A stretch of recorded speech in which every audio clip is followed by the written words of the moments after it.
Welcome to Crime Lust Bucket. Crime, drama, passion, romance, lust. Don't miss out. In the Appalachian foothills of West Virginia, nestled between towering mountains and sprawling forests, Emily and Lucas Wright had carved out a life in a small, secluded cabin. It wasn't glamorous by any means, but it was peaceful. The couple had always dreamed of something more, a life beyond the monotony of their small-town existence. That dream came true when Lucas inherited a piece of land from his late uncle, a former miner. The land wasn't much to look at, but Lucas believed it held a secret, something that could change their lives forever. Emily, ever the dreamer, supported Lucas. She knew the value of his family's inheritance, a mine, long dormant, rumored to contain a rich vein of rare gemstones, the kind that could change everything. But like all great dreams, this one came with a price. Chapter 1. The Promise of Wealth. Lucas was excited as he and Emily stood at the entrance to the mine for the first time. They had spent weeks preparing, gathering the necessary tools, and securing permits. As Lucas led the way into the mine, the air grew cooler, damp with the smell of earth and stone. His heart raced with anticipation. "Can you feel it, Emily?" he said, his voice filled with awe. "This is going to make us rich. I can feel it in my bones." Emily, though equally excited, could sense the weight of Lucas's ambition. She had always been the pragmatic one, the one who kept their feet grounded. But there was something magnetic about Lucas when he talked about the mine. It was as though his dream was becoming hers too. "I hope so," she said, her eyes scanning the dark, jagged tunnels ahead. "But we have to be careful, Lucas. We don't know what we're dealing with down here." "We'll be fine," he assured her, gripping her hand. "We have each other, and we'll make this work. I promise." Chapter 2. Uncovering Secrets. Days turned into weeks as Lucas and Emily tirelessly worked the mine. Their hands were raw from digging, their bodies weary, but the promise of gemstones kept them going. They found a few small stones, but nothing that could be considered valuable. Still, Lucas refused to give up. His obsession grew, and with it, the tension between the couple. One evening, after another long day of laboring underground, Lucas struck something unusual with his pickaxe. A flash of color caught his eye, and he dug eagerly around the stone, pulling out a large, uncut gemstone, an emerald as deep green as the forest surrounding their cabin. "Look!" Lucas shouted, his voice trembling. "It's real! It's the big one!" Emily rushed to his side, her breath catching in her throat as she gazed at the stone in Lucas's hand. It was magnificent, too beautiful to be true. The discovery was everything they'd hoped for. But there was something else in Lucas's eyes, a hunger she hadn't seen before. "We're rich, Emily," he whispered, his voice almost reverent. "This is just the beginning. There's more down there, I know it." Emily felt a shiver run down her spine. The excitement she once shared with him now felt like an omen. Chapter 3. A Dangerous Rival. News of their discovery spread quickly through the small town.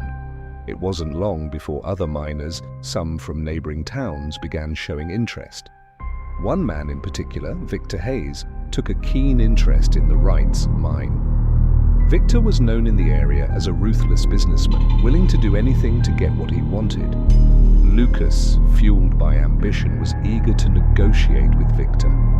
He saw the potential for even greater wealth if he could partner with someone who had the resources to fully excavate the mine. But Emily was wary. She had heard rumors about Victor's methods, his shady dealings, his ruthless pursuit of wealth, no matter the cost. "Don't trust him, Lucas," Emily warned one night as they sat together at the kitchen table, the emerald between them.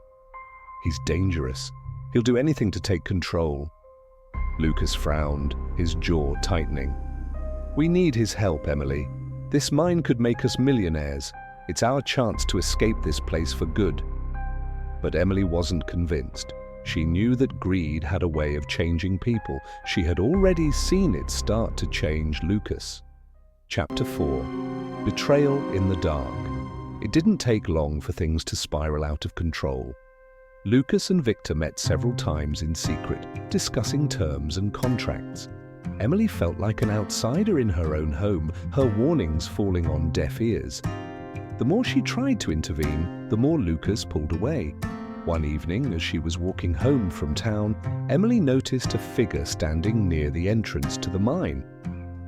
It was late, too late for anyone to be working. She moved closer, hiding behind the trees to see who it was. Her heart skipped a beat when she saw Victor talking to two men she didn't recognize. She crept closer, listening carefully. "You know what to do," Victor said, his voice cold. "The mine is ours now. Get rid of them. Tonight." Emily's blood ran cold. They weren't just talking about mining. They were planning something far worse. They were planning to take the mine by force. Suddenly, a hand gripped her shoulder and she spun around, startled. It was Lucas. "What are you doing out here, Emily?" he asked, his face pale, his eyes wide with shock. "Lucas, they're going to take everything from us," she said, her voice trembling. "Victor, he's planning something. He wants to take the mine from us. Before she could finish, Lucas cut her off, grabbing her by the arm with surprising force. "You don't understand, Emily," he said, his voice tight. "I've already made a deal. I'm not going to let anything ruin this. We'll be free, Emily. We'll have everything we ever wanted." The desperation in his voice made her recoil. This wasn't the man she married. This wasn't the man she loved. Chapter 5. The Price of Ambition. The confrontation that followed was a blur. Emily tried to reason with Lucas, but his mind was set. That night, as Lucas and Victor made plans to finalize their deal, Emily did the only thing she could think of. She sabotaged the mine. She set off an explosion deep within the tunnels, hoping to destroy the access to the gemstone vein that Lucas had become so obsessed with. But the blast was bigger than she expected. The entire mine shook, and Emily was thrown to the ground. When she regained consciousness, the world was silent. Lucas was missing. Hours later, after the dust settled, the police arrived. They found the destroyed entrance, but no sign of Lucas. Victor Hayes was nowhere to be found either. The authorities believed the explosion had been an accident, a result of unstable conditions in the mine. But Emily knew the truth. Victor had disappeared, leaving behind a trail of lies. And Lucas? He had vanished with him, consumed by his ambition and greed. Epilogue. A love-lost months passed, and Emily returned to the cabin, now a hollow shell of the home they had built together. The mine was sealed off, the dream of fortune gone with it. She held on to the memory of the love they once shared, but it was clear to her now. Greed had changed everything. It had taken the man she loved, and in the end, it had taken the man she barely recognized. She walked to the edge of the property where the wildflowers bloomed, a reminder of the beauty and peace she had once known. The gemstones that had promised so much remained buried, forgotten under the earth. Some dreams, Emily realized, are more dangerous than others.